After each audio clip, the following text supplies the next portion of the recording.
I should have known better than to wear the diamond bracelet to his charity gala.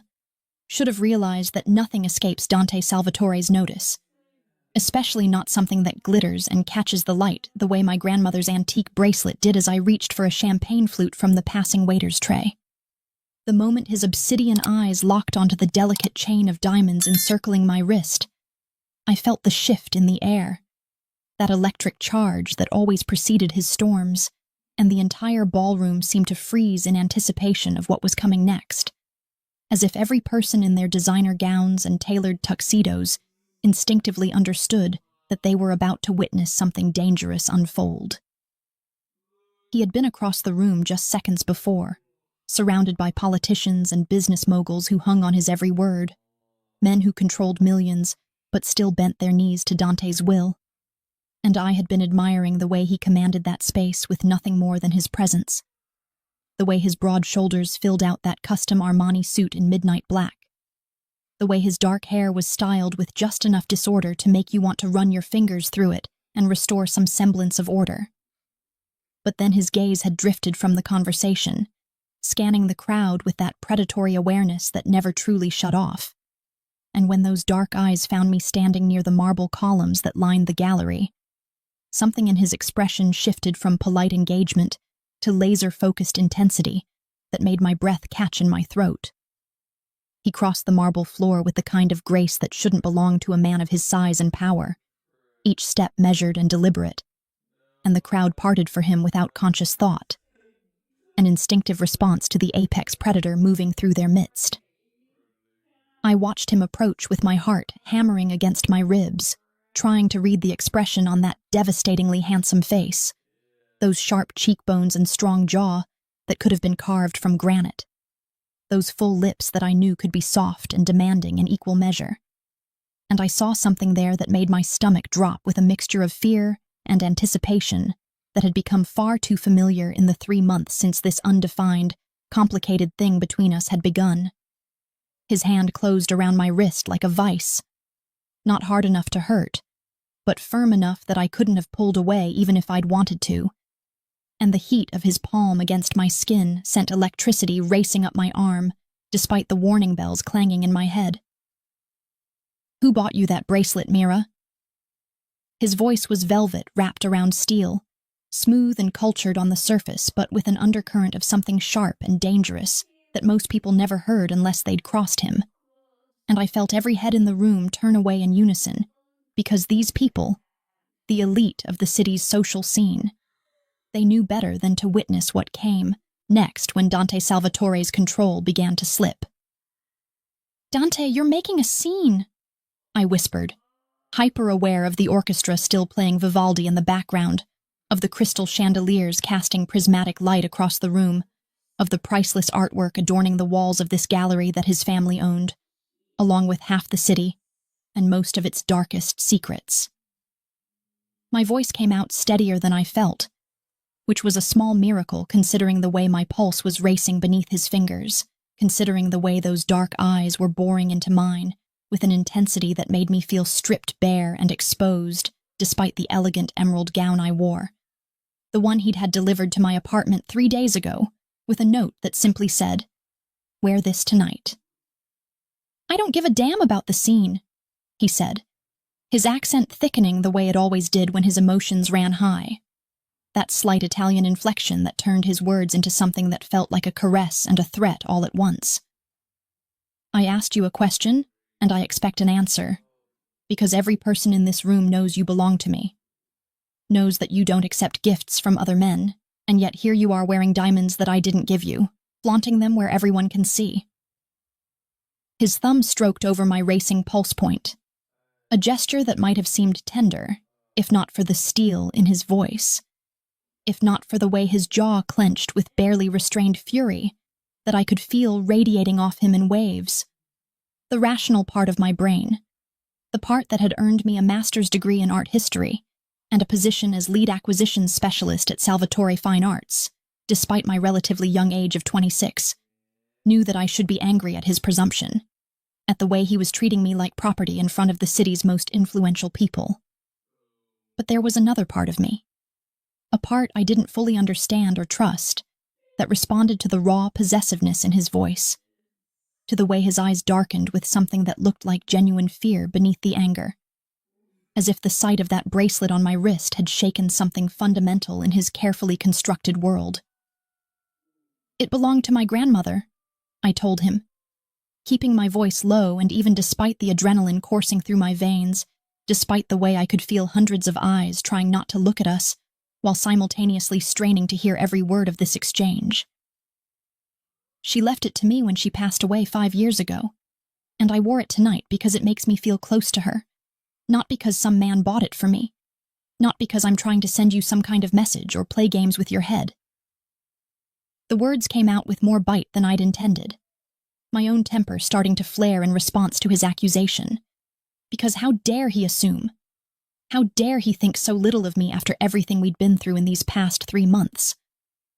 Something flickered across his face, an emotion too quick for me to name before his expression hardened again into that mask of controlled fury that he showed the world when he needed to remind people why his family had ruled this city's underworld for 3 generations.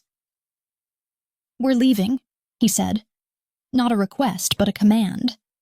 And before I could protest, he was already guiding me through the crowd, with his hand still wrapped around my wrist, leading me past the sculptures and paintings that I had personally acquired for this collection, past the champagne fountains and elaborate floral arrangements that had cost more than most people made in a year, toward the private corridor that led to the gallery's back offices, where he conducted the business that had nothing to do with art and everything to do with the empire he'd inherited at the age of 28, when his father had been gunned down in a restaurant downtown.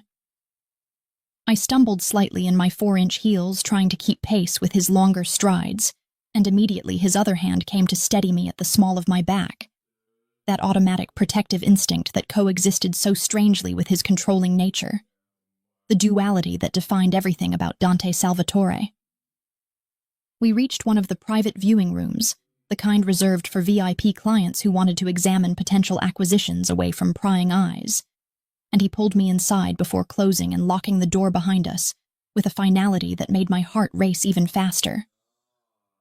The room was smaller than the main gallery, intimate and dimly lit, with velvet-covered walls in deep burgundy and a single spotlight illuminating the antique desk where I sometimes conducted private sales, where I played my role in the legitimate side of his family's business, while trying not to think too hard about what funded the paychecks and the luxury and the lifestyle that had become my reality.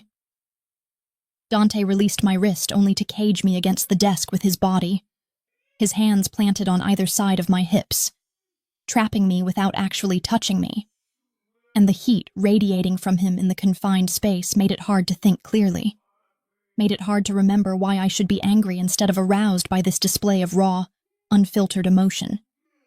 "Show me," he demanded, his voice dropping to that low register that vibrated through my chest and settled somewhere much lower.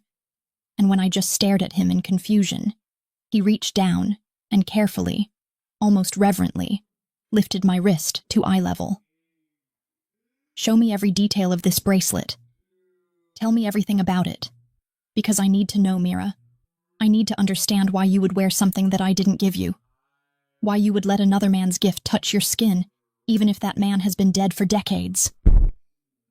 His fingers were gentle now, as they traced the delicate platinum chain, following each diamond's placement with the kind of attention to detail that made him so dangerous in business, that allowed him to spot a lie or a weakness from a mile away.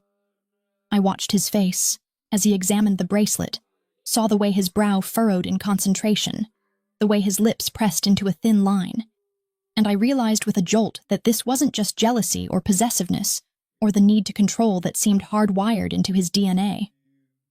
This was fear, raw and visceral, the kind of fear that came from somewhere deep and wounded, from experiences that had taught him that the people you love will betray you, that gifts and gestures mean hidden agendas, that trust is a weakness that gets you killed in the world where he'd been raised. "My grandmother bought it for herself in 1952, I said softly, watching his expression carefully as I spoke, watching the way his fingers continued their exploration of the antique jewelry with an almost obsessive focus. "She was a seamstress in Naples, Saved for 2 years to afford it. Wore it on the day she married my grandfather, and every anniversary after that for 53 years until he died. And then she wore it every day until her own death, because she said it reminded her that she had been loved completely by a good man. My voice cracked slightly on the last words.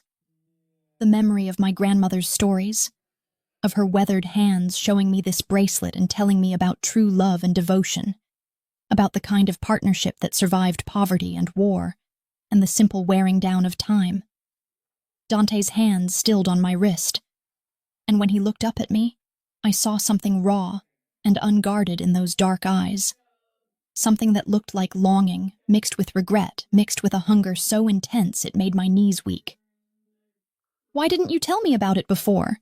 he asked, and there was an edge of accusation there, but also genuine confusion, as if he couldn't fathom why I would keep any part of my life separate from what we shared, why I would maintain boundaries when he'd already claimed so much of me. "Because you never asked," I replied, holding his gaze even though every instinct screamed at me to look away, to protect myself from the intensity of this moment.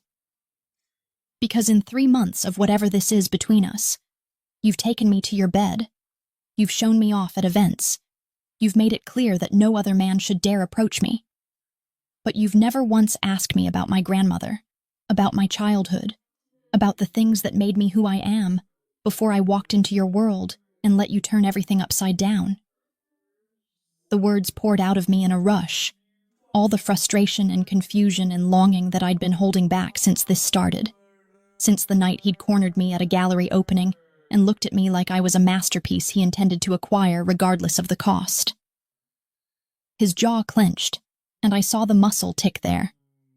Saw the way his control wavered for just a moment before he pulled himself back together with visible effort, that iron discipline reasserting itself even as his eyes betrayed the chaos underneath. "Come to my office tomorrow," he said, stepping back abruptly and leaving me cold despite the warmth of the room, despite the heat that still pulsed between us like a living thing. "Bring everything, every gift you've ever received, every piece of jewelry, every item that has meaning to you, because I need to see it all, need to know the story behind every single thing that touches your skin." He reached up and carefully, almost tenderly, unclasped the bracelet from my wrist, and I gasped at the loss of it, at the feeling of being stripped of something precious. "Dante, you can't just—" I started to protest, reaching for the bracelet, but he held it up and away from me, examining it under the light with the same intensity he'd used to authenticate a painting or evaluate a business deal, and something in his expression made the words die in my throat. "I'm having this appraised and verified," he said, pulling a silk handkerchief from his pocket and wrapping the bracelet with a care that contradicted his harsh words. "I need to know everything about it, need to confirm your story, need to make absolutely certain that this is what you say it is, and not something else entirely. Not a gift from someone who thinks they can stake a claim on what belongs to me." He slipped the wrapped bracelet into his inside jacket pocket, right over his heart. And the symbolism of that gesture wasn't lost on me even through my mounting anger and disbelief.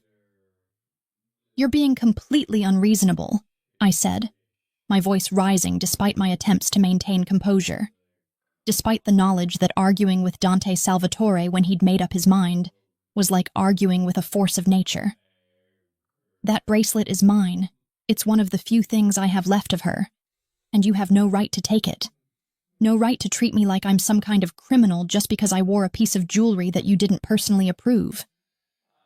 I was shaking now, a combination of anger and hurt and something else that I didn't want to examine too closely, something that felt dangerously like heartbreak. He moved so quickly that I didn't have time to react, crowding me back against the desk and cupping my face with both hands, forcing me to meet his eyes, to see the storm raging there that matched my own turbulent emotions. "I have every right," he said, his voice dropping to a dangerous whisper that sent shivers down my spine despite my fury, despite everything. "Because you're mine, Mira Castellano, mine in every way that matters, and in my world that means I protect what's mine, I verify what's mine. I eliminate any threat to what's mine, even if that threat is just a ghost from the past, or a piece of jewelry that shouldn't mean anything but somehow feels like everything. His thumb stroked over my cheekbones, and I could feel the tremor in his hands, could see the war being waged behind those dark eyes, between the need to control and the fear of losing control completely. Then maybe you need to decide what I actually am to you, I said, my voice barely, above a whisper now, all the fight draining out of me as the emotional exhaustion of this confrontation settled into my bones. Because I can't keep doing this, can't keep being yours when you won't even tell me what that means, won't let me in past the walls you've built so high that sometimes I wonder if you even remember what it's like to trust someone, to love someone without turning it into an investigation or a business transaction. The confession hung between us, heavy with implications that I hadn't meant to voice, with truths that I'd been trying to ignore.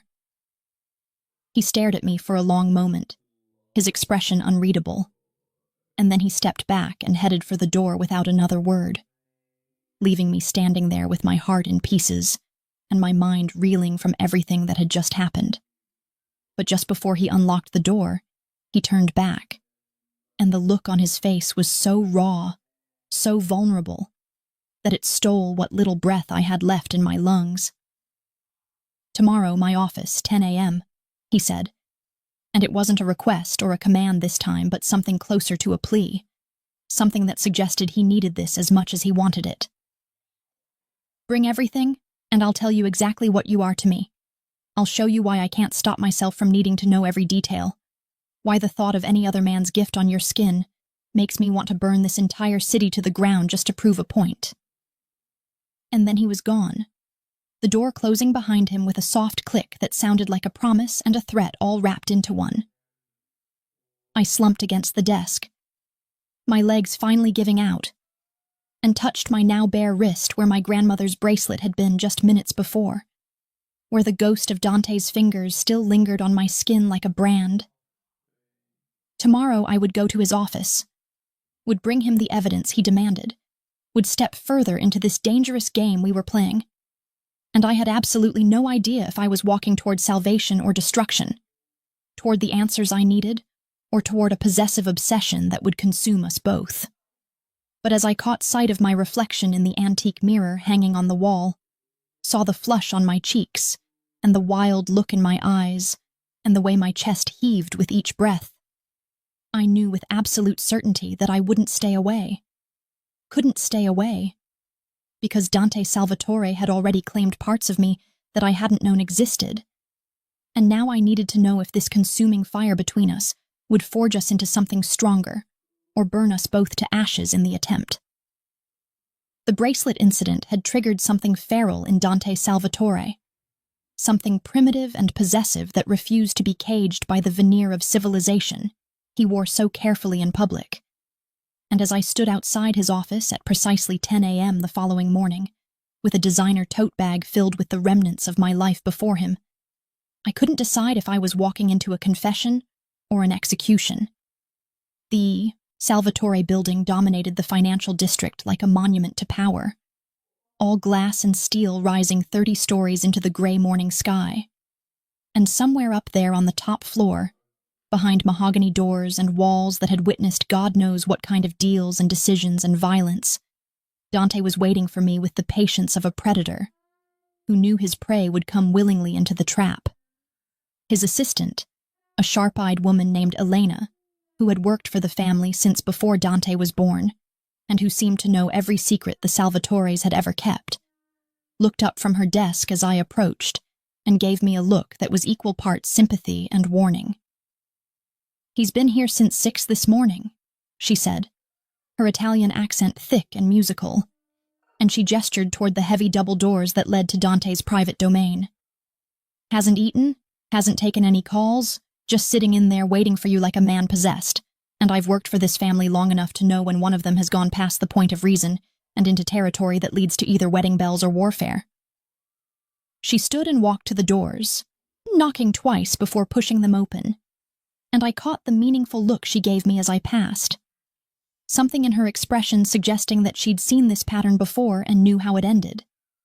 Dante's office was exactly what you'd expect from a man who controlled an empire built on equal parts legitimate business and carefully concealed criminal enterprise, decorated with antique furniture that had probably witnessed more history than any museum piece.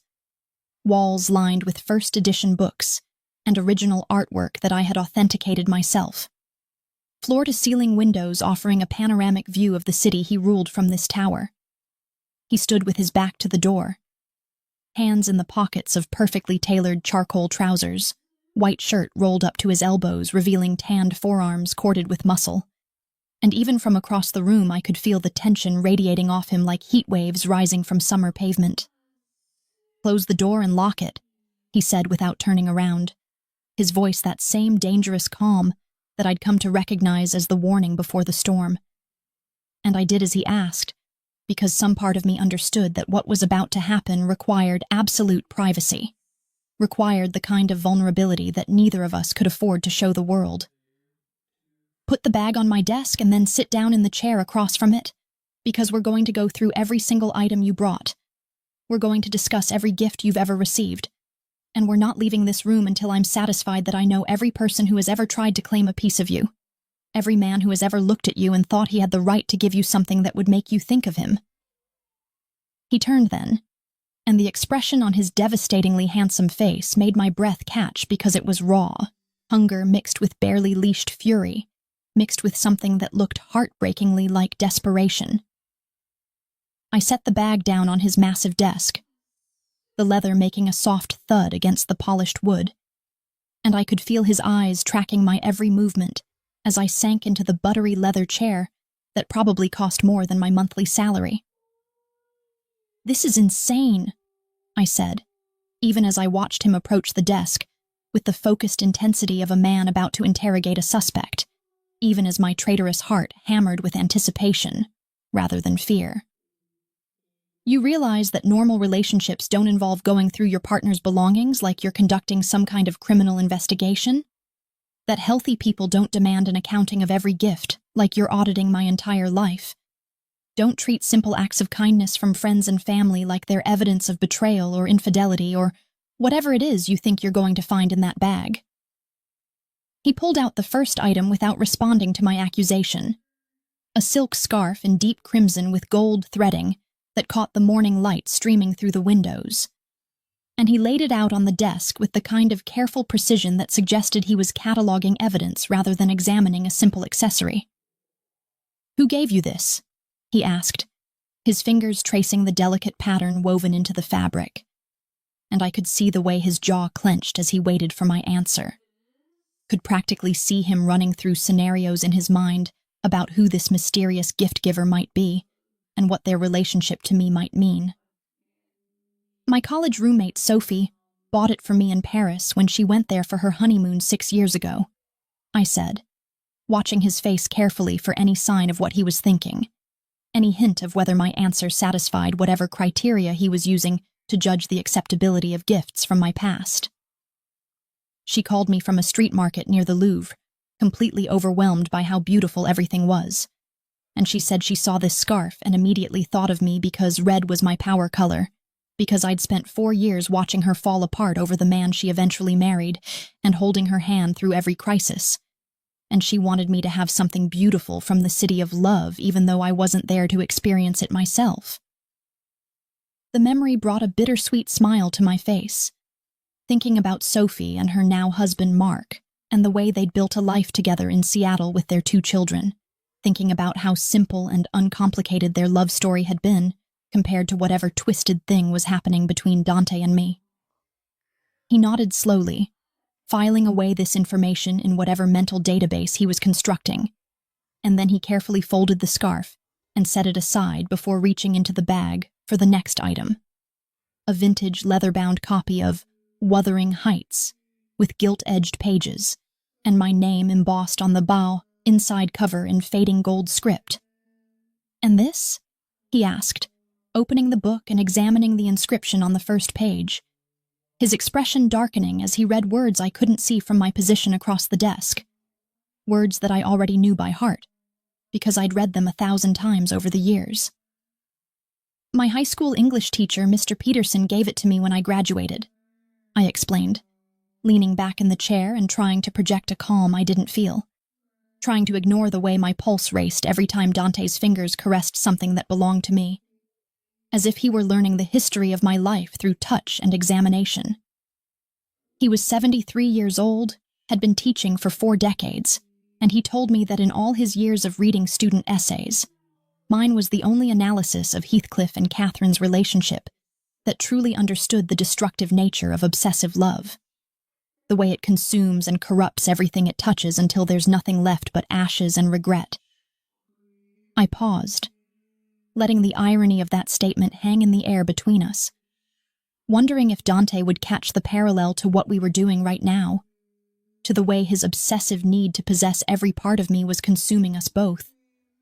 Something flickered across his face. Recognition, perhaps, or maybe just acknowledgement that my words carried weight beyond their surface meaning. But he said nothing as he set the book aside and continued his methodical examination of my past. There was a pearl necklace that my father had given me for my 21st birthday, before he'd passed away from a heart attack 2 years later, and I watched Dante's expression soften marginally as I told him about my dad, about the way he'd worked 2 jobs to put me through college, about how he'd been so proud when I'd gotten the position at Salvatore Fine Arts, even though he'd died before seeing me actually excel in that role. There were earrings from my best friend Christina, a watch from my aunt, a set of vintage hairpins that I'd bought for myself at an estate sale, and with each item Dante's questioning became more detailed, more probing, as if he were trying to reconstruct my entire history through these physical objects. But then he pulled out something that made his entire body go rigid, a delicate gold chain with a small emerald pendant that caught the light and threw green fire across the surface of his desk, and I knew immediately what he was seeing, knew that this particular piece was going to require more explanation than anything else in the bag. "This is new," he said, and his voice had gone dangerously quiet.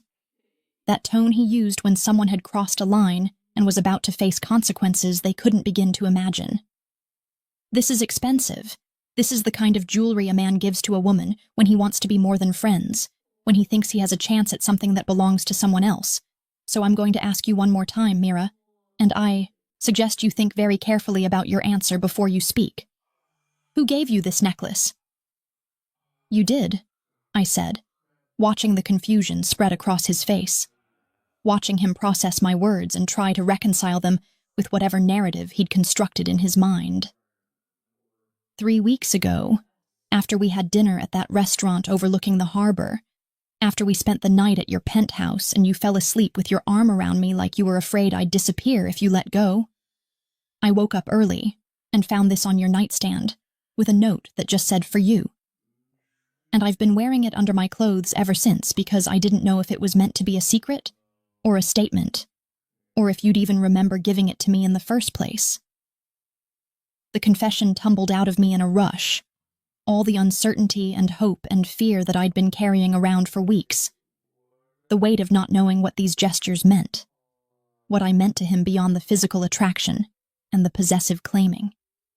He stared at the necklace for a long moment, and I could see the exact instant when memory surfaced, when he recalled the night in question, and the impulse that had driven him to leave that gift. And the expression that crossed his face was so vulnerable, so utterly unguarded, that it made my chest ache with emotions I wasn't ready to name. "I bought it the day after our first night together," he said, his voice rough with an emotion that might have been regret or longing or some complicated mixture of both.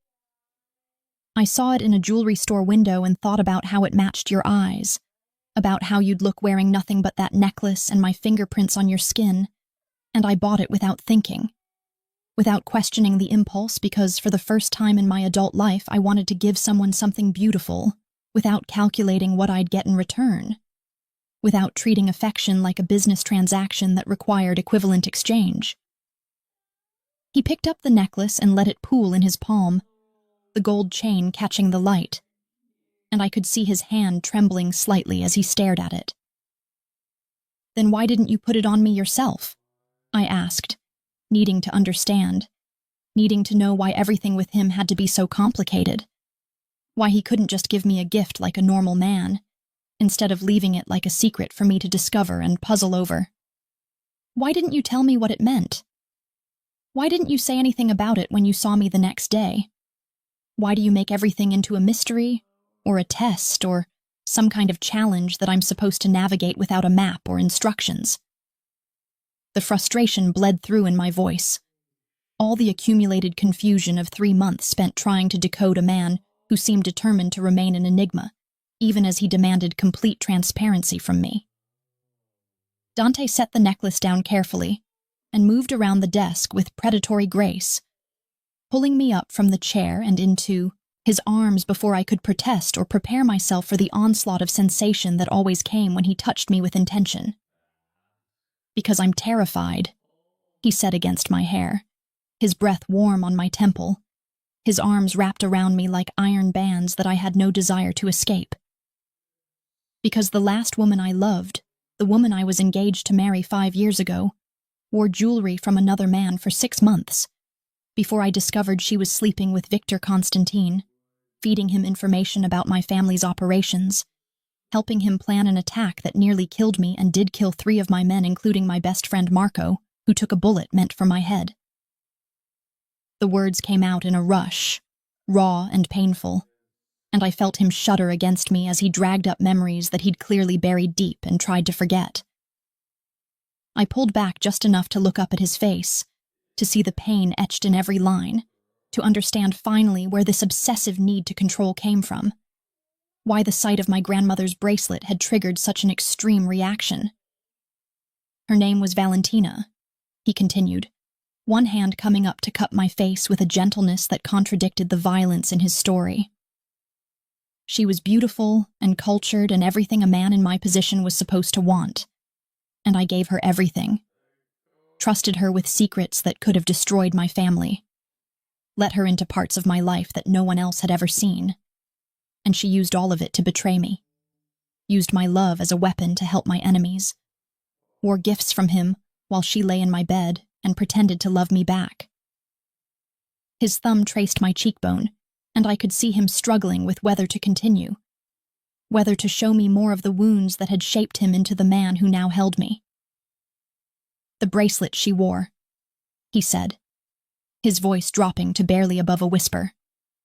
It was platinum and diamonds, almost identical to your grandmother's, and she told me it was a family heirloom from her dead mother. Wore it every day like a symbol of her devotion to family and tradition. And I believed her because I wanted to believe her. Because I was young and stupid and thought that love meant trust without verification, that you could give someone your heart and not worry about them crushing it just to prove they could. He released me abruptly and turned away, running both hands through his dark hair in a gesture of frustration that I'd seen before, when he was fighting against emotions he didn't know how to process, when the carefully constructed walls around his heart threatened to crumble under the weight of what he was feeling. After I found out about her betrayal, after I dealt with Victor's attempt on my life and cleaned up the mess she'd helped create, I had the bracelet examined by a jeweler who specialized in estate pieces, he continued, his back still to me, his shoulders rigid with tension that I wanted to ease but didn't know how. Turned out it wasn't an heirloom at all, but a commissioned piece, something Victor had made for her as a symbol of their real relationship. Something she wore every day as a secret fuck you to me and my family while she played the role of devoted fiancée. And I was too blinded by what I thought was love to see the truth that was literally dangling from her wrist. He turned back to face me, and the look in his eyes was pure devastation, mixed with barely controlled rage at the memory, at the humiliation of being played so completely by someone he'd trusted. I understood then. Understood the interrogations and the possessiveness and the need to verify every story, every gift, every piece of my history. Because in his world, trust had consequences measured in blood and betrayal. Because love had been weaponized against him in the cruelest possible way. Because he'd learned that the cost of letting someone in could be measured in lives lost and empires threatened. "So when you saw my bracelet last night," I said slowly, pieces clicking into place, "you didn't just see jewelry from an unknown source, you saw Valentina's bracelet. You saw betrayal and lies and the possibility that I might be doing to you what she did, playing you while I belonged to someone else." "Yes," he said simply, the admission raw and honest in a way that Dante rarely allowed himself to be. And he crossed back to the desk to pick up my grandmother's bracelet, which he'd apparently had cleaned and appraised overnight, just as he'd promised. I had 3 different jewelers examine this, verify its age and provenance, confirm that it's exactly what you said it was. A piece from 1952, purchased in Naples, worn by a woman named Rosa Castellano for over 5 decades, he said, holding it out to me like an offering, like an apology wrapped in platinum and diamonds. I know it was excessive, I know it was probably insulting, I know it demonstrated a level of distrust that no relationship can survive long term. But I needed to know. Needed to be absolutely certain that you were telling me the truth. That this wasn't history, repeating itself in some cosmic joke designed to prove that I'm incapable of recognizing genuine affection when it's offered. I took the bracelet from him, our fingers brushing in the exchange, and I felt that familiar electricity arc between us, even through the heavy emotional weight of everything he'd just revealed. "What did you learn from examining all of this?" I asked, gesturing to the items spread across his desk, to the physical representation of my life before him, to the gifts and treasures that meant something to me independent of his world and his money and his complicated darkness. "Did you find what you were looking for? Did you uncover some secret betrayal?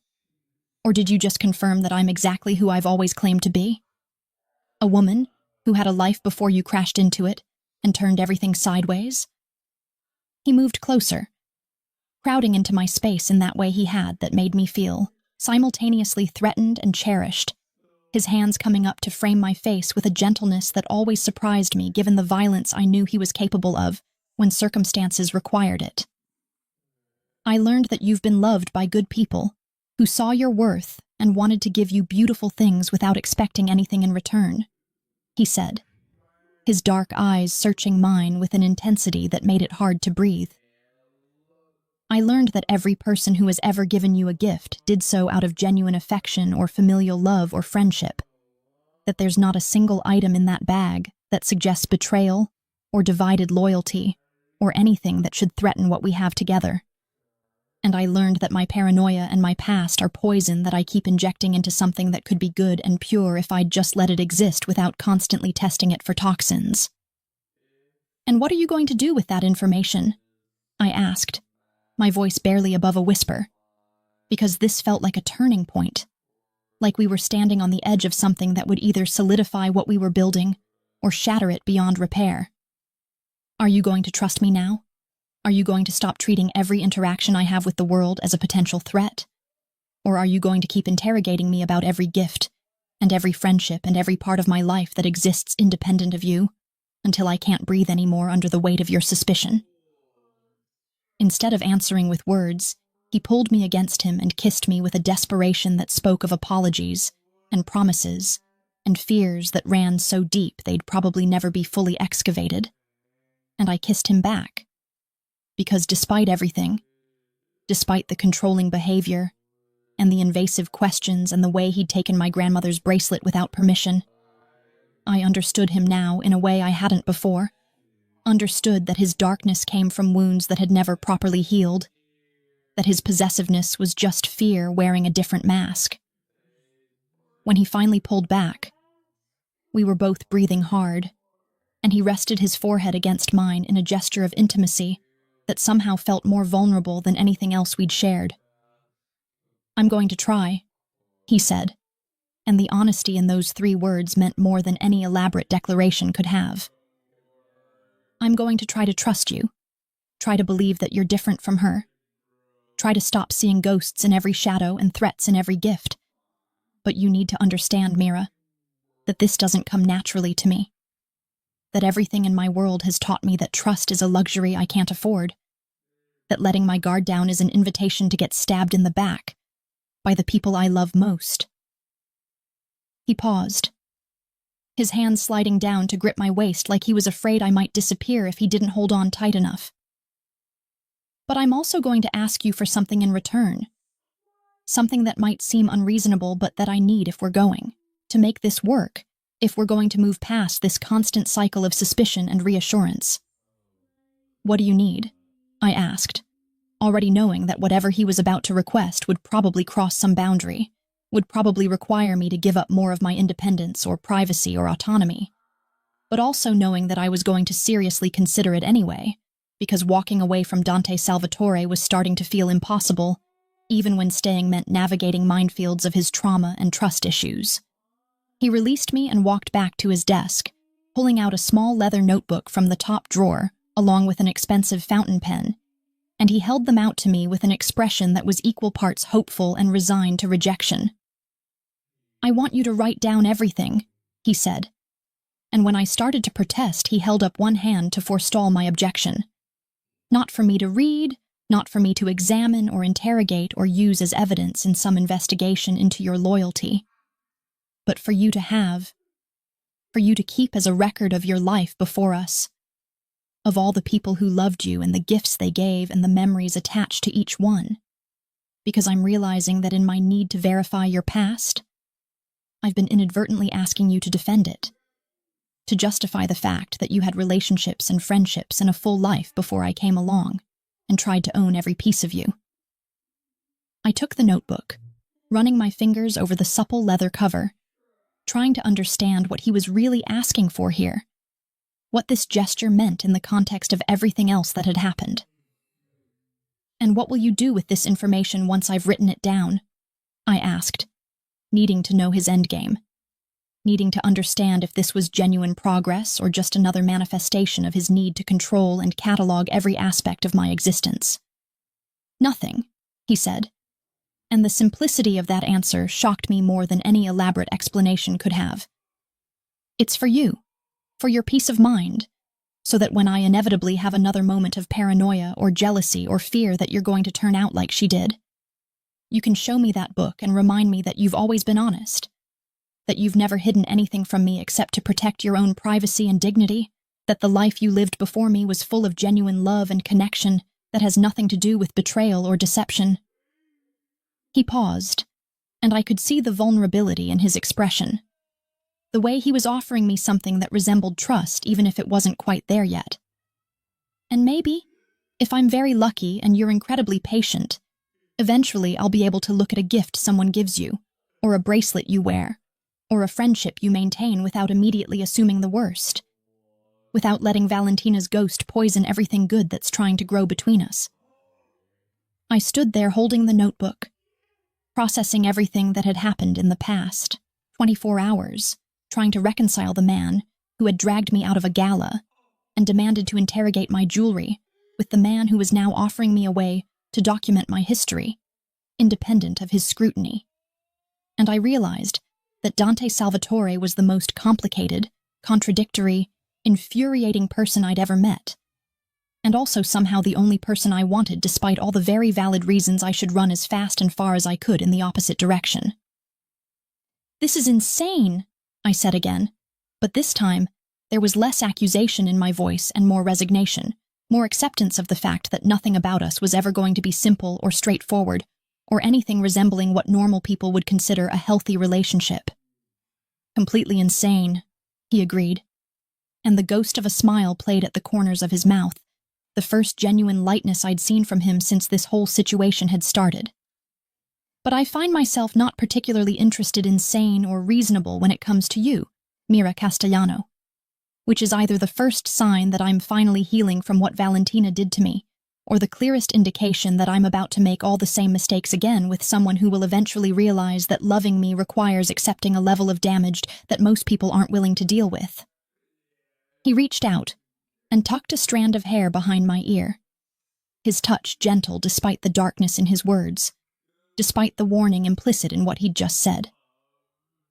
"There's something else I need to tell you," he said, and the shift in his tone made my stomach drop with anticipation, with the knowledge that whatever came next was going to change things between us, in ways I couldn't yet predict. The reason I reacted so strongly to your bracelet, the reason I can't seem to stop myself from interrogating every aspect of your life, isn't just about Valentina and what she did, though that's certainly part of it. There's another element to this that I haven't told you yet. Something that happened 3 weeks ago that's been driving me crazy with paranoia and possessiveness, and the overwhelming need to make absolutely certain that you're loyal to me and only me. Because the consequences of being wrong about you aren't just personal heartbreak or emotional devastation. They're potentially catastrophic in ways that could get both of us killed. He paused, his expression darkening with whatever he was about to reveal, and I felt my heart start to race with genuine fear for the first time since this conversation had started. Because the look on his face suggested that we were about to venture into territory far more dangerous than jealousy, or trust issues, or even past betrayals. I thought the interrogations would stop after the bracelet incident. Thought that Dante's confession about Valentina and his promise to try trusting me meant we'd turned some kind of corner in this twisted relationship we were building. But I was spectacularly, dangerously wrong about what would happen next. Because if anything, his obsession intensified over the following days, transformed from jealous interrogation into something that looked almost like devotion on the surface but carried undercurrents of possession so deep and consuming that I found myself drowning in the attention, even as part of me thrilled at being the focus of such intense, unwavering fixation. The morning after our conversation in his office, I woke up to find a security detail waiting outside my apartment building. 2 broad-shouldered men in expensive suits, who introduced themselves as Marco and Stefano, and explained with apologetic expressions that Mr. Salvatore had assigned them to ensure my safety during my daily routines, which was his way of saying that I would now be followed everywhere I went, watched and monitored and protected in ways that felt more like surveillance than genuine concern for my well-being. I called him immediately, my hands shaking with fury as I pressed his number and waited through 2 rings before his dark voice answered with a warmth that suggested he'd been expecting this reaction. "Before you start yelling at me about invasion of privacy and controlling behavior," he said, cutting off my prepared tirade before I could launch into it, "I need you to understand that the threat I mentioned yesterday is very real, very serious, and very specifically targeted at anyone I care about. Which means you're now on a list of potential targets for people who want to hurt me through the most effective means possible. And I would rather have you angry at me for being overprotective than dead in an alley somewhere because I was too concerned with respecting your independence to keep you safe from men who wouldn't hesitate to use you as leverage against me." His words came out in that particular tone he used when he wasn't negotiating or asking permission, but simply stating facts that I needed to accept. And the underlying fear in his voice, barely perceptible beneath the authoritative delivery, made my anger falter even as my rational mind screamed that this was exactly the kind of escalation that should send me running. "What threat?" I demanded, lowering my voice because I was standing on the street outside my building and the security detail was definitely within earshot, probably reporting every word of this conversation back to Dante even as we spoke. "What aren't you telling me about what happened 3 weeks ago? What kind of danger am I supposedly in that requires 2 armed guards following me to the coffee shop and the dry cleaners and everywhere else I need to go throughout my day?" I could hear him take a deep breath on the other end of the line, could practically see him in my mind's eye running his hand through that dark hair in the gesture of frustration I'd come to recognize. Could imagine him standing in his office staring out at the city, while he decided how much truth to give me, and how much to withhold for what he would call my own protection.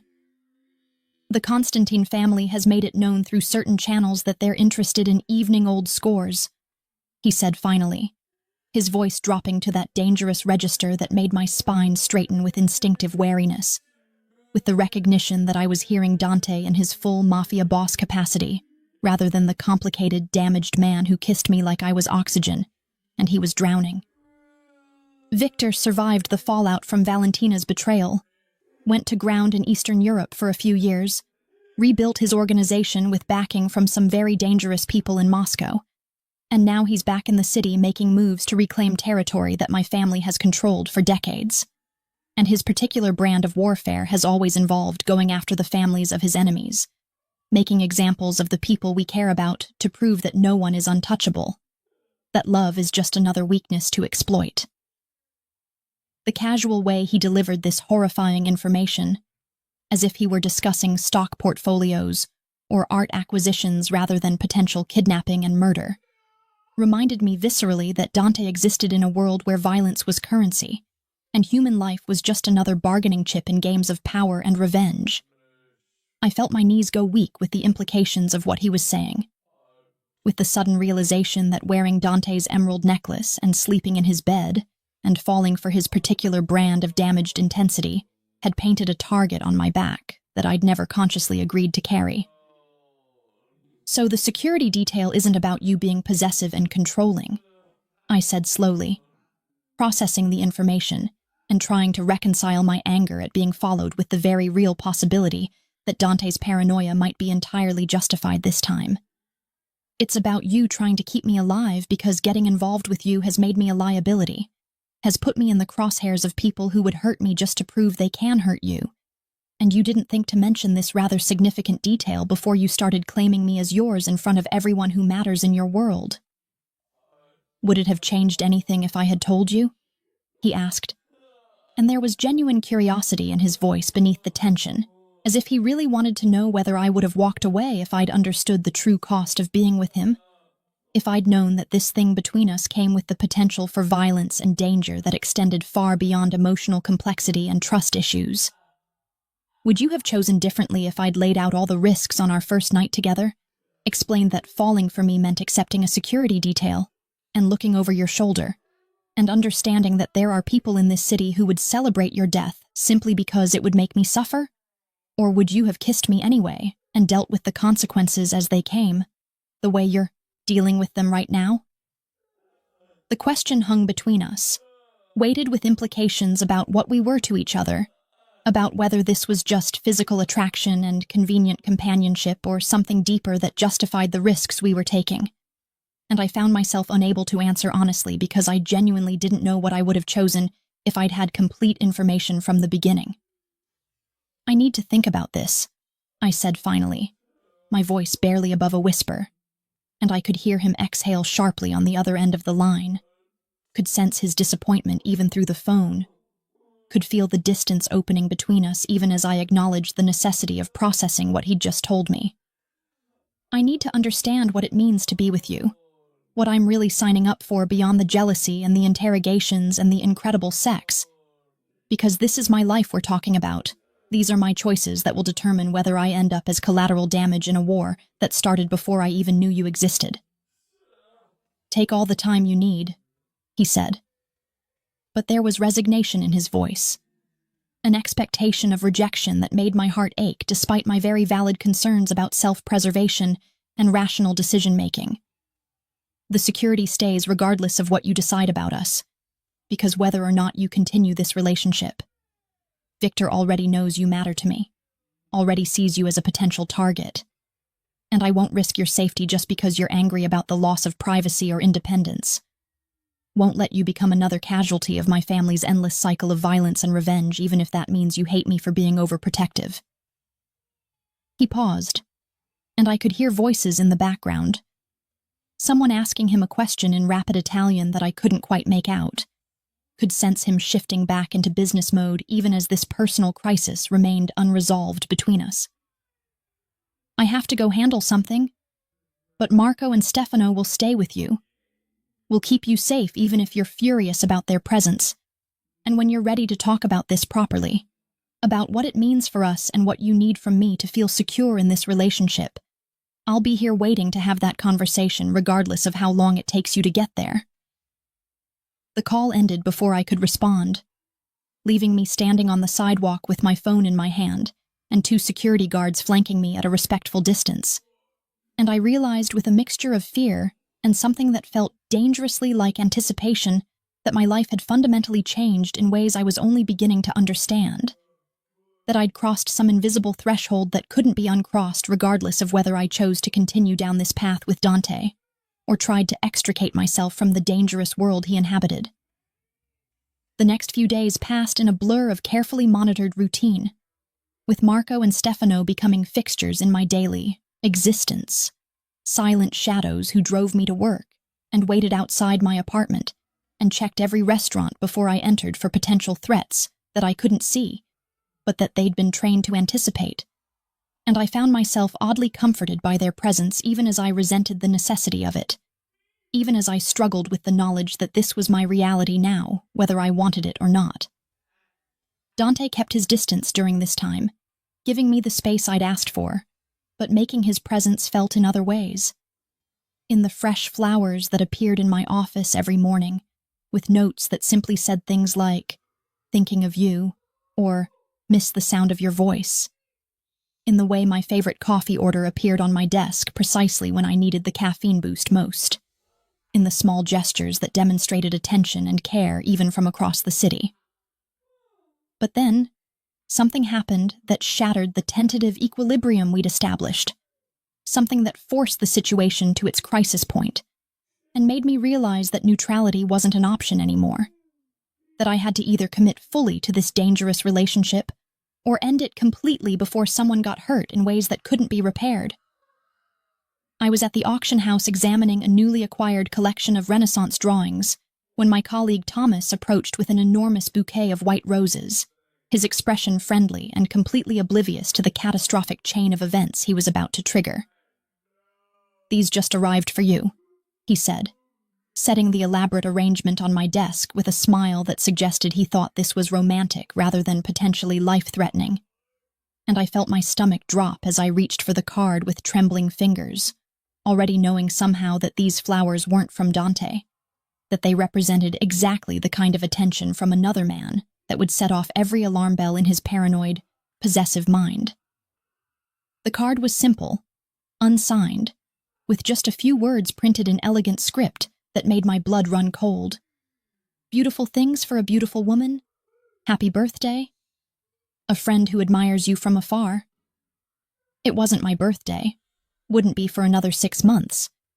Which meant this wasn't an innocent mistake or a kind gesture from someone who'd gotten their dates confused, but rather a deliberate message designed to provoke a reaction, to test boundaries, to see what would happen when an unknown admirer sent gifts that Dante hadn't approved, or vetted or interrogated me about until he was satisfied with my answers.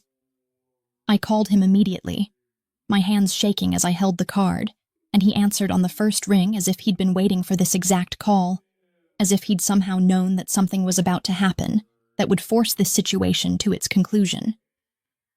"I just received flowers," I said without preamble, and I could hear him go absolutely still on the other end of the line, could sense the shift from whatever he'd been doing into complete focus on my words and their implications. "What kind of flowers? Who sent them? And what did the card say?" His voice was pure ice, controlled and deadly, and I could imagine him already mobilizing resources, already running through possibilities and threats and responses with the tactical precision that made him so dangerous in his world. I read him the card verbatim, my voice steady despite the fear coursing through my veins, despite the growing realization that this innocent-seeming gesture was actually something much more sinister, something that proved Dante's paranoia about threats and danger had been entirely justified all along. "Get away from your desk right now," he commanded, and I could hear him moving, could hear car doors slamming and engines starting in the background, could sense the entire machinery of his organization spinning into motion based on nothing more than a bouquet of flowers and an unsigned card. "Don't touch the flowers again. Don't let anyone else near them.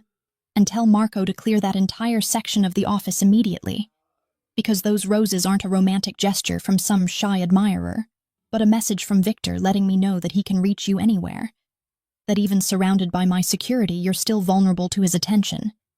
And the fact that he knew to send them today of all days means he has someone inside my organization feeding him information about your schedule and your movements." The implications of what he was saying hit me like a physical blow. The understanding that this wasn't just about jealousy or possessiveness, but about a very real threat from people who meant genuine harm, who saw me as nothing more than a weapon to use against the man I'd been foolish enough to fall for.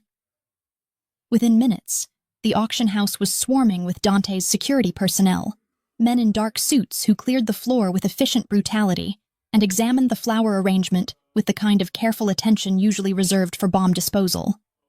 And I stood in the corner of my office watching this unfold with a sense of surreal detachment, as if I were observing someone else's life implode rather than my own. Dante arrived shortly after, striding through the chaos with single-minded purpose until he reached me and pulled me into his arms with a desperation that communicated more than words ever could.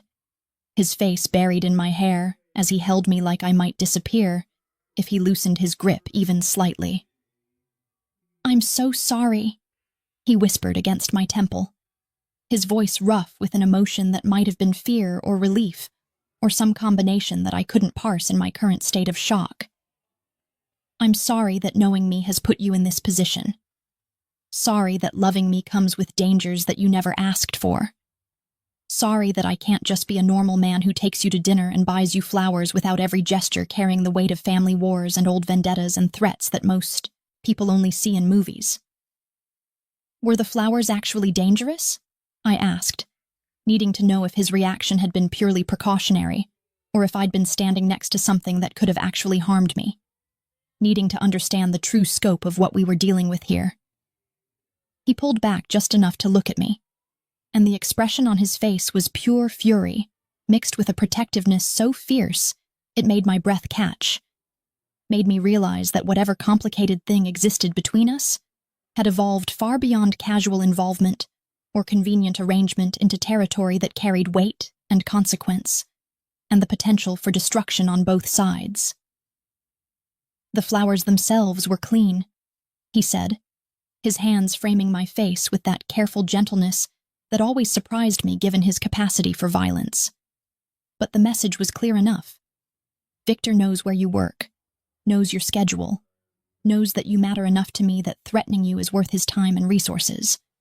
And that means we need to make some decisions about how we're going to handle this, about what level of security you're comfortable with, and what adjustments we need to make to keep you safe without completely destroying your independence and autonomy in the process."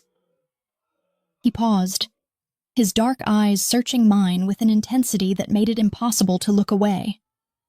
Impossible to pretend that this conversation wasn't about to determine the entire trajectory of our future together or apart. "But more importantly, I need to know if you still want this, if you want me, because I can protect you from Victor and his threats, can keep you safe from the physical dangers that come with being associated with my family. But I can't protect you from the emotional toll of living this life. Can't guarantee that there won't be more flowers and more messages, and more reminders that choosing me means choosing a world where violence is always just beneath the surface, waiting to erupt." I looked around my office, at the security personnel still processing the scene, at Marco and Stefano flanking the door with expressions that suggested they felt personally responsible for this breach, even though they'd done everything right, at Thomas hovering nervously in the hallway, clearly wondering what kind of insanity he'd stumbled into. And I realized that Dante was offering me an out, giving me permission to walk away before things got even more complicated and dangerous, before I became so entangled in his world that extraction would be impossible without casualties. The rational part of my brain, the part that had gotten me through graduate school and built a successful career and made sensible choices based on careful risk assessment, screamed that this was my chance to escape, to choose safety and normalcy, and a life that didn't involve security details and flower-based threats from rival Mafia families. But there was another part of me, a part that had come alive in the 3 months since Dante Salvatore had looked at me like I was a masterpiece he intended to acquire regardless of cost, that whispered something different entirely, that suggested maybe some things were worth the risk, worth the danger, worth stepping into darkness if it meant experiencing the kind of intensity and connection that most people only read about in novels. "I want you," I said finally, my voice steady despite the chaos surrounding us, despite the very valid reasons I should be running in the opposite direction, as fast as my legs could carry me. "I want you, even though you're possessive and controlling and have more issues than any human should reasonably be expected to work through. Even though being with you means accepting security details and threats from people who want to hurt you through me. even though every rational part of my brain is screaming that this is the worst possible decision I could make for my safety and peace of mind. The relief that flooded his expression was so profound, so genuine, that it transformed his entire face from the hard mask he showed the world into something vulnerable and almost boyish. And he kissed me with a reverence that felt like worship and a hunger that felt like desperation. And I kissed him back while security personnel pretended not to notice, and my career reputation probably took a hit that I'd have to deal with later, but in that moment couldn't bring myself to care about. When we finally broke apart, both breathing hard, he rested his forehead against mine in that gesture of intimacy that had become our signature, that moment of connection that felt more profound than any of the physical intimacy we'd shared. "Then we do this properly," he said, his voice rough with emotion and determination. And I could see him shifting into the strategic mindset that made him so effective in his role, could watch him already planning and calculating and figuring out how to navigate this situation in ways that would keep me safe while respecting my autonomy as much as possible. "You move into my penthouse where security is already established, and the building is controlled by people I trust. You let me assign a full protection detail that will accompany you everywhere until we've neutralized the Victor situation. And in return, I promise to be honest with you about threats and dangers rather than trying to shield you with selective information. I promise to explain my security decisions rather than just implementing them and expecting you to accept without question. And I promise to work on the jealousy and possessiveness that has nothing to do with legitimate threats, and everything to do with my own damage and inability to trust even when trust is earned." "That's a lot of promises from a man who interrogated me about my grandmother's bracelet less than a week ago," I said. But there was no heat in my words, just acknowledgement of how far we'd come, and how far we still had to go. Just recognition that we were both damaged and complicated, and probably terrible for each other, in ways that would become increasingly apparent as this relationship progressed. What happens if you can't keep those promises? What happens when your need to control everything collides with my need for independence? What happens when the security requirements start to feel like a cage rather than protection? "Then you tell me," he said simply, as if the solution were that straightforward, as if communication could solve problems that were rooted in trauma and fear, and the fundamental differences in how we'd been raised to view the world and relationships. "You tell me when I'm crossing lines? You call me out when I'm being unreasonable? You push back when the security feels oppressive rather than protective. And I promise to listen even when every instinct I have is screaming at me to tighten control rather than loosen it, even when trusting you feels like standing on the edge of a cliff waiting to fall." He cupped my face in his hands, his thumbs stroking over my cheekbones in that absent gesture of affection that suggested he needed the physical contact as much as I did, needed the reassurance that I was real and present, and choosing this despite everything. "I can't promise to be easy to love, Mira. Can't promise that my jealousy and possessiveness will disappear overnight just because I've made some declarations about doing better. But I can promise that you matter enough to me to try, to work on the damage that Valentina left behind, to build something with you that's based on actual trust rather than just surveillance and verification." "What you're describing sounds like an actual relationship," I said, unable to keep the wonder out of my voice, unable to hide how much this shift meant to me after months of undefined territory and emotional ambiguity, after wondering if I was just a convenient distraction or something more substantial that might actually have a future. Like something with commitment and partnership and actual emotional intimacy beyond just incredible physical chemistry and shared danger. Like something that might actually last beyond the next crisis, or threat, or moment when your paranoia convinces you that I'm secretly betraying you with imaginary rivals. "That's exactly what I'm describing," he confirmed, and the certainty in his voice made my heart do something complicated in my chest, made me realize that I'd been waiting for this without acknowledging how much I needed to hear him claim me properly, needed him to define what we were in terms that went beyond possession and control into territory that actually resembled love, even if neither of us was quite ready to use that word yet. "I'm claiming you, Mira Castellano, officially and completely, making it known to every person in my world and yours that you're mine and I'm yours, that we're building something together that matters enough to fight for, enough to take risks for, enough to work, through trauma and trust issues, and all the complicated damage we both carry from our respective pasts. And what happens now?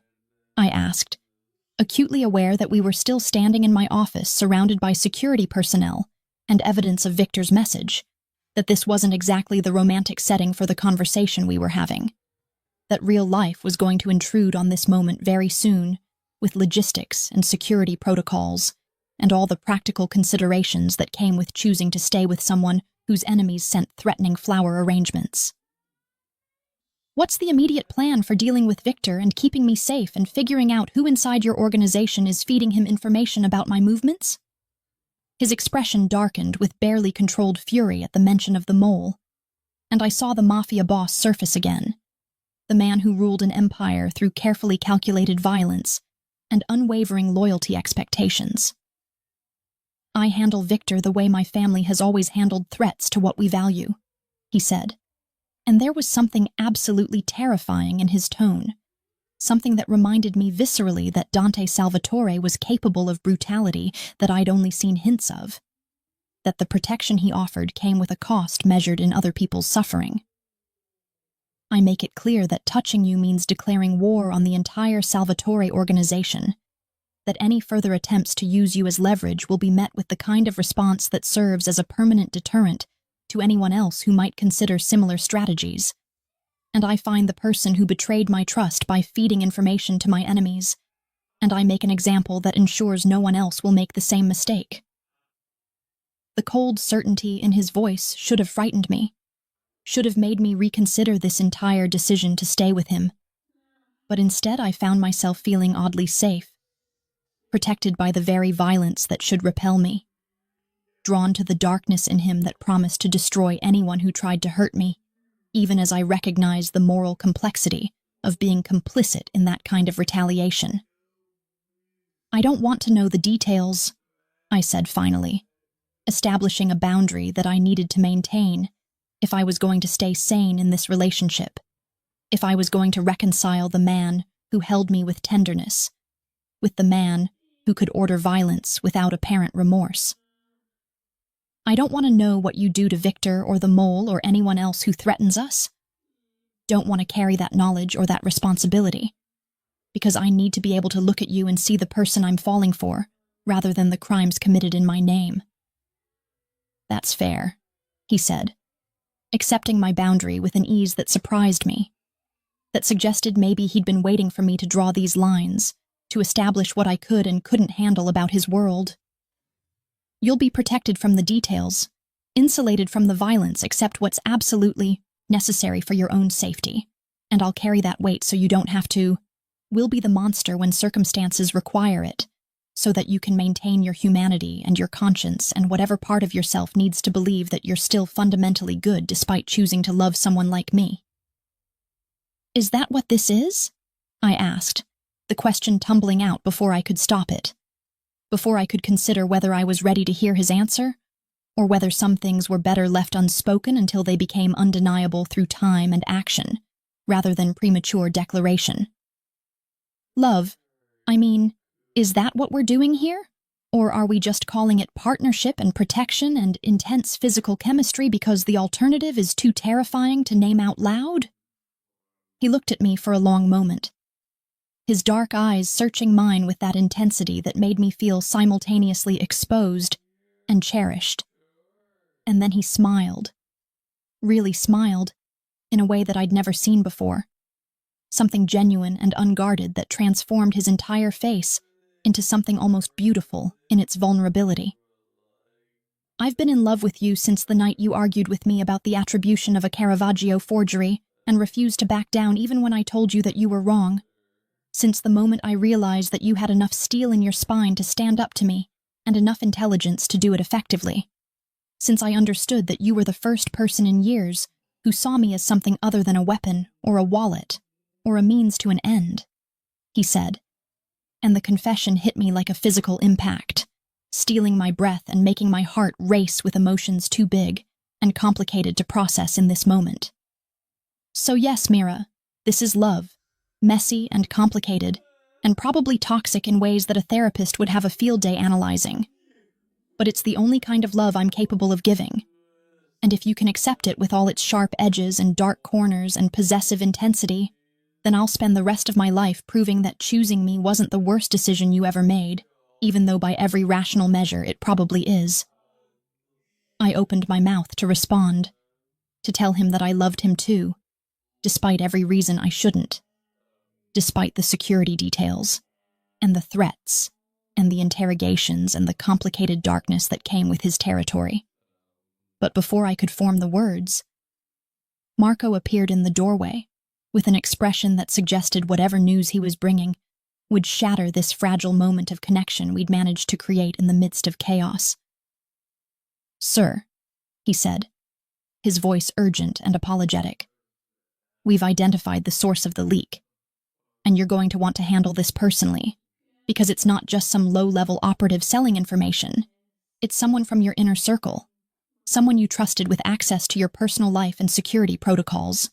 And when you find out who it is, this entire situation is going to get significantly more complicated in ways that will affect everyone in your organization, including Miss Castellanos' safety moving forward." The necklace wasn't a gift at all, but rather a declaration of war. And Dante's reaction when the small black box appeared on my desk at the auction house 3 days after we'd identified the mole in his organization proved that I'd stepped irrevocably into a world where love and death danced on the same razor's edge, where every gesture carried weight that extended far beyond its surface, meaning into territory mapped by violence and revenge, and the kind of strategic thinking that treated human relationships as nothing more than pieces on a chessboard to be sacrificed when circumstances demanded it. The box itself was unremarkable. Simple black velvet with no card or identification. But the moment I opened it and saw the blood-red ruby pendant nestled against white satin, something in my gut twisted with the certain knowledge that this wasn't romance, but rather a threat wrapped in the trappings of affection. A message from someone who understood exactly how to weaponize the language of gifts that Dante had been so obsessed with interrogating and cataloging and verifying since the night he'd seen my grandmother's bracelet at the gala. I called him immediately, my hands trembling as I held the box at arm's length like it might explode or release some kind of poison gas.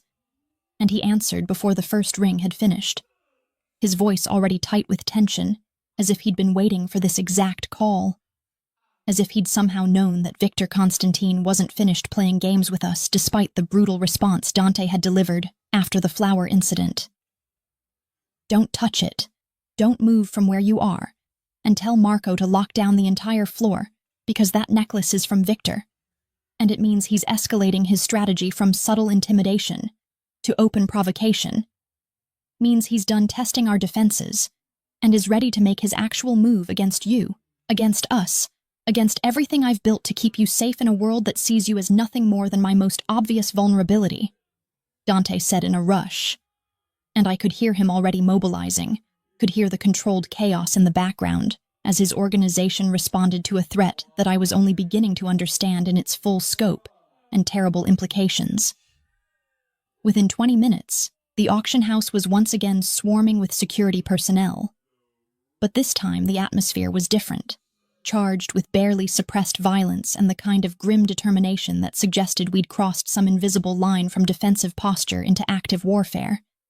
And I watched from my office as Dante strode through the gallery, with an expression so cold and dangerous that even his own men seemed to shrink from his path, seemed to understand that the carefully controlled Mafia boss had given way to something more primal and infinitely more lethal.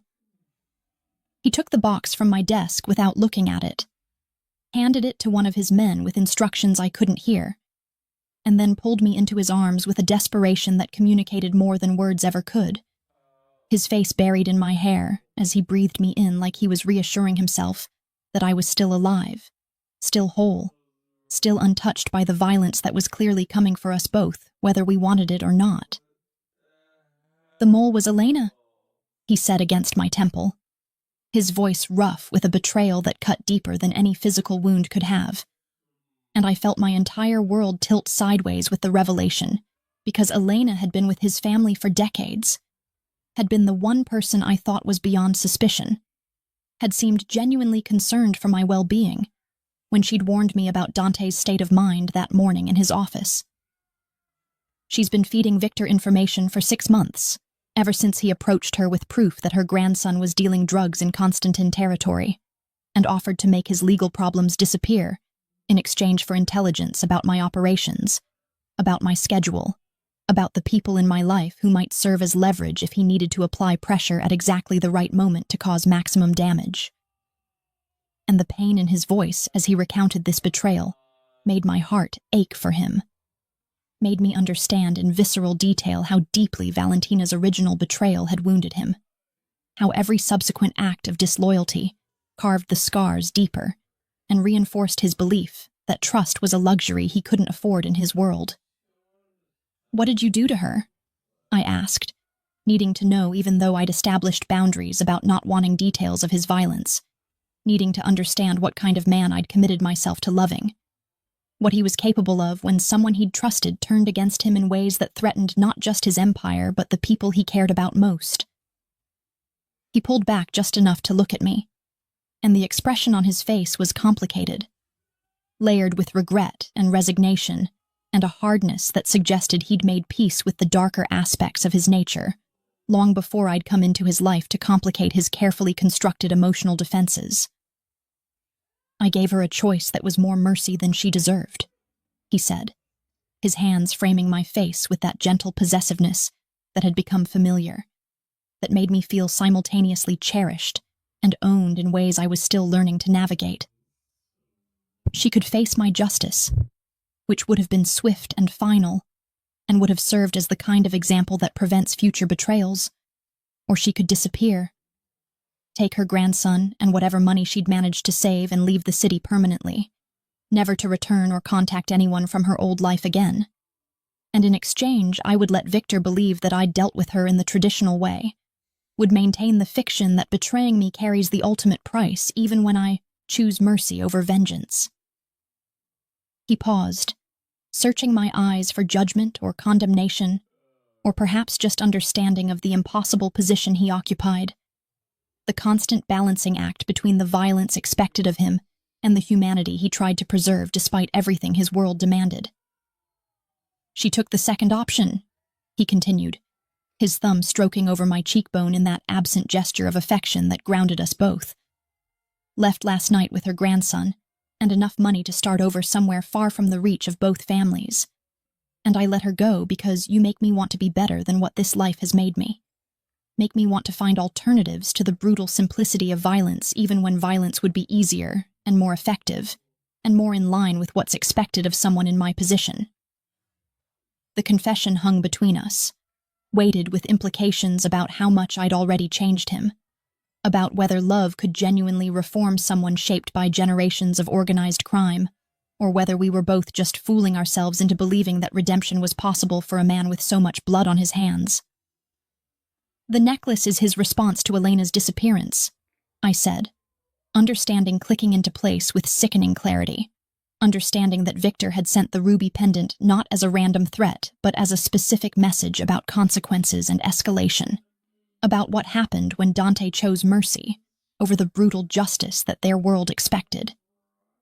"He's telling you that showing weakness, even kindness disguised as tactical decision-making, will be punished, that letting Elena live was a mistake that he intends to exploit, that I'm going to pay the price for your moment of humanity because in his mind that's poetic justice, making you regret the choice to be merciful by using it against the person who inspired that mercy in the first place." "Yes," Dante confirmed, and the single word carried so much weight, so much fury barely held in check, that I could practically feel the violence coiling in him like a spring wound too tight, ready to explode outward at the slightest provocation. Which is why we're not waiting for him to make his next move, why we're not playing defense anymore and letting him dictate the terms of this engagement, why I'm going to do what I should have done the moment he sent those flowers, and end this threat permanently, before he has another opportunity to touch you, or threaten you, or send you jewelry, that's meant to remind us both that no amount of security can completely protect you from someone determined enough to cause harm. His voice had gone cold with determination, and I recognized the shift happening in real time. The transformation from the complicated man I loved into the ruthless Mafia boss who had survived and thrived in a world that destroyed weaker men. And some part of me mourned the necessity of that transformation, even as I understood that this was who he'd always been, that the tenderness he showed me was the exception, rather than the rule in a life defined by strategic violence. "What are you planning?" I asked, fear creeping into my voice despite my best efforts to remain calm, despite my understanding that this was inevitable from the moment I'd chosen to stay with him after the flower incident. From the moment I'd acknowledged that loving Dante Salvatore meant accepting all of him, including the parts that terrified me and challenged every moral principle I'd been raised to value. "What are you going to do to Victor? And what role am I supposed to play in whatever strategy you're developing? Because I refuse to be just a passive victim waiting to be rescued. Refuse to sit safely in your penthouse while you wage war on my behalf, without any input or agency in decisions that will determine whether I live or die, or end up as collateral damage in conflicts that started before I was even born?" His expression shifted at my words, surprise flickering across his features, before being replaced by something that looked almost like pride, like respect for the steel in my spine that had attracted him in the first place. And he kissed me hard and fast before pulling back with a smile that was all dangerous edges and predatory intent. "Then you're going to help me set a trap," he said, and the certainty in his voice suggested he'd already been planning this, had already factored my involvement into whatever strategy he was developing to end Victor's threat once and for all. "You're going to use your art world connections and your reputation for authenticity to create an auction that Victor won't be able to resist. A once-in-a-lifetime opportunity to acquire a piece so valuable and rare that he'll have to surface personally to bid on it. And when he does, when he steps into territory thinking he's untouchable because it's a public event with witnesses and rules and the veneer of civilization, that's when we'll show him that some rules only apply to people who aren't willing to burn the whole world down to protect what's theirs. They say the Mafia doesn't do happy endings, that people like Dante and me are destined to burn out in spectacular fashion, rather than fade gently into anything resembling domestic tranquility. But as I stood in the ruins of the Salvatore auction house with plaster dust coating my emerald gown and Dante's blood staining my hands from where I'd pressed them against the bullet graze on his shoulder, I realized with startling clarity that we were writing our own rules about what constituted survival and victory, and the kind of love that emerges from darkness rather than dissolving in its presence. The auction had gone exactly according to plan, right up until the moment Victor's men had opened fire, transforming my carefully curated exhibition of Renaissance masterworks into a war zone where priceless art became collateral damage, and the veneer of civilization shattered under the weight of violence that had been building for decades between families who'd forgotten how to resolve conflicts through anything other than bloodshed and strategic brutality. Victor himself lay dead 3 rooms away, brought down not by Dante's bullets, but by my quick thinking when I'd grabbed a centuries-old bronze sculpture and brought it down on his head as he'd aimed his weapon at Dante's back. And the look of absolute shock on the Russian mobster's face in that final moment would probably haunt my dreams for years to come, even as it filled me with a savage satisfaction that I hadn't known I was capable of feeling until someone I loved was threatened with immediate death. Dante had stared at me in the aftermath, with an expression that cycled through horror and pride and something that looked heartbreakingly like gratitude. And then he'd pulled me into his arms, despite the pain from his wound, and kissed me with a desperation that tasted like relief and terror, and the understanding that we'd both crossed lines tonight that would fundamentally change who we were and what we could pretend to be in the comfortable fiction we'd been maintaining about my relationship to his world. "You saved my life," he said now, his voice rough with emotion and shock and the adrenaline crash that was starting to hit us both as the immediate danger receded and reality reasserted itself in the form of sirens approaching and his security personnel securing the scene and the terrible knowledge that we'd have to explain all of this to authorities who would ask questions we couldn't fully answer without revealing truths that needed to remain buried. "You killed a man to protect me," crossed a line that I never wanted you to cross, became complicit in violence that I've spent months trying to shield you from. And I don't know whether to be grateful that you're the kind of woman who can do what's necessary in a crisis, or devastated that loving me has turned you into someone capable of taking a life without hesitation when circumstances demand it. I'm both, I admitted, looking down at my trembling hands and the blood drying there. Victor's blood mixed with Dante's in a macabre testament to the night's events. And I felt tears finally break through the shock that had been holding them back. Felt the enormity of what I'd done crash over me in waves that threatened to pull me under. I'm grateful that I had the strength and the presence of mind to act when it mattered most. Grateful that you're alive, and that Victor can't threaten us anymore.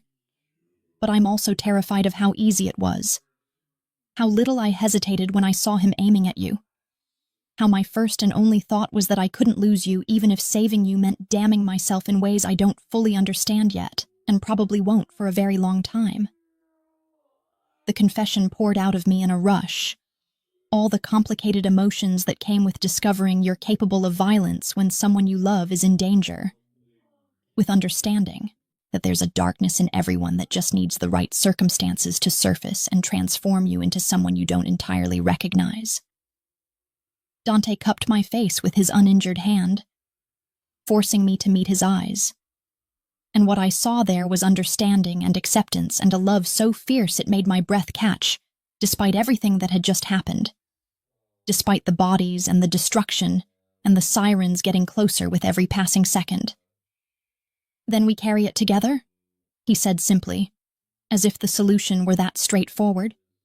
As if sharing the weight of what we'd both done tonight could somehow make it more bearable than facing it alone. We carry the knowledge of what we're capable of. We live with the choices we made to protect each other. And we build something worth all of this sacrifice and darkness and moral compromise.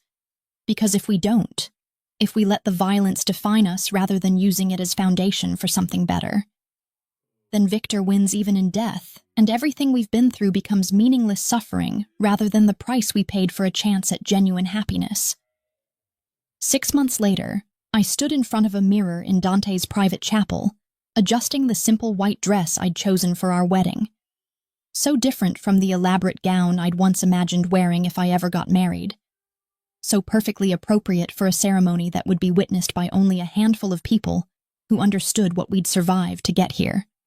What we'd sacrificed and compromised, and fundamentally changed about ourselves in the process of choosing each other, despite every rational reason we shouldn't.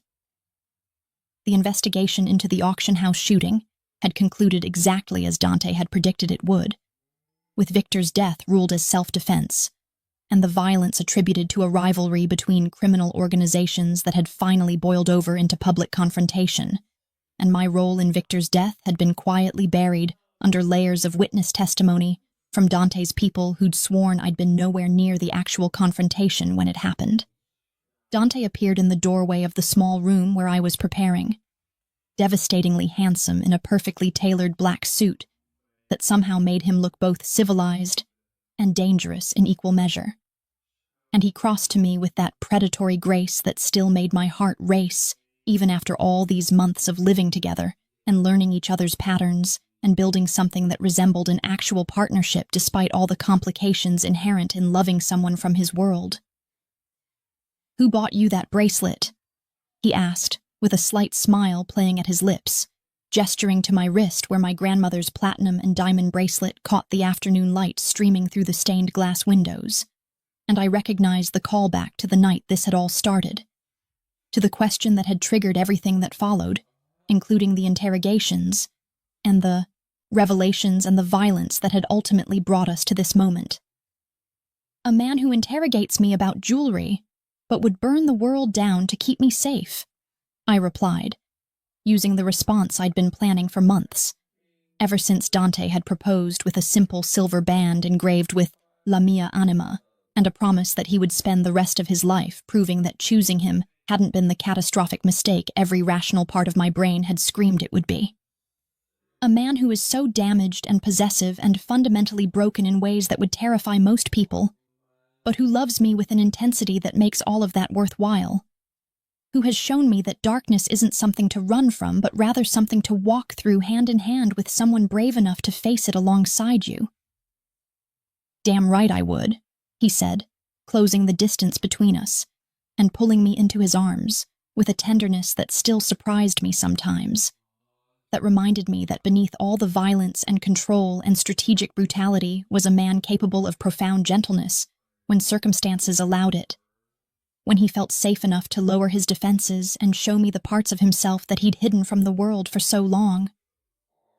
"And I'll spend every day of our marriage making sure you never regret taking this leap with me, making sure that the life we build together is worth every sacrifice and moral compromise and moment of fear that brought us here, making sure that when you look back on the night you killed a man to save my life, you see it not as the moment you lost yourself, but as the moment you proved that love sometimes requires us to become more than we thought we were capable of being." We stood there in the quiet of the chapel, surrounded by centuries of history and the ghosts of everyone who'd made impossible choices in the name of love before us.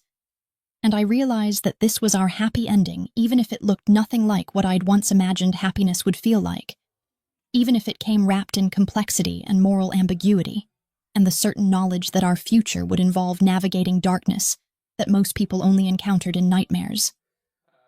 The bracelet on my wrist caught the light as Dante lifted my hand to his lips, kissing my knuckles with a reverence that made my heart ache with emotions too big to name. And I thought about my grandmother and the 53 years she'd spent with a man who loved her completely. And I understood finally what she'd been trying to tell me when she'd given me this bracelet and told me stories about devotion that survived everything life threw at it. "Ready to become Mrs. Salvatore?" Dante asked. And there was vulnerability beneath the question. A genuine uncertainty about whether I might still change my mind and choose safety over this beautiful, terrifying thing we were building together, in defiance of everything that suggested we were doomed to fail. "Ready to officially bind yourself to a man whose gifts come with interrogations, and whose love comes with security details, and whose world will always carry shadows that threaten to consume everything they touch, including the people foolish enough or brave enough to choose us despite knowing better?" "More ready than I've ever been for anything," I answered honestly. And I meant it with every fiber of my being, despite the fear and the uncertainty, and the knowledge that we were stepping into a future that promised equal parts devotion and danger. Because some loves are worth fighting for, even when the fight requires becoming someone you never thought you'd be. Even when happiness looks like standing in ruins with blood on your hands, and choosing to build something beautiful from the wreckage anyway.